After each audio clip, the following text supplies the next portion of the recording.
Tech Forum is a way for entrepreneurs, large corporates and investors to meet within the Swedish UK ecosystem. So get some inspiration as to how some tech businesses are applying and scaling technologies today, whether it's AI, whether it's blockchain or 5G.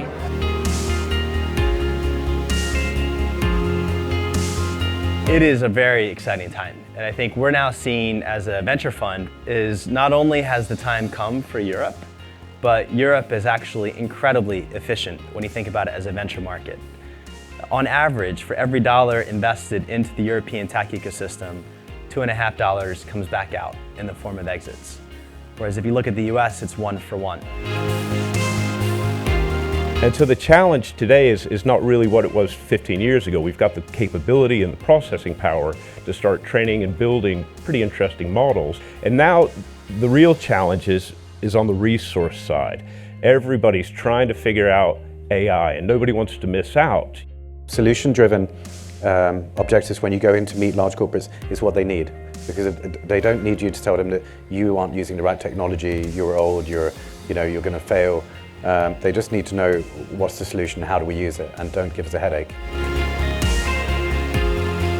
So first of all, 5G is probably one of the most used, or you may say abused, buzzwords in our industry for the last couple of years. Well, actually, it's not only about connecting people, it's about connecting everything. And we see 5G and mobile connectivity to the manufacturing, for instance, as the key enabler for the fourth industrial revolution. It's not just something we talk about, it's happening here and now as we speak. It's very hard. You're an early stage company, you don't have much funding, how do you attract top talent? One of the shortcuts that we see in some of our companies is sometimes not necessarily be too focused on finding the right person for the right role. Just find right people. To continue to try out new ideas, and that means we're going to fail. And I think that's a good thing, that you allow and try new things that fails, and then every now and then you have something that becomes really successful, and then you build on that. That belief in ultimately where you're going to get to and the longer term vision for the business, but an acceptance of being able to fail going through that process has been really important for us. I really enjoy the part where the startups or the scale-ups are pitching.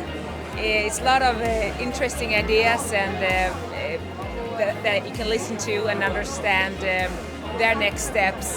So I really like that part. And also some good connections. At the end of the day, we're all about making good connections, and from the audience here, they should be making enough connections to have a safe build-up in the UK.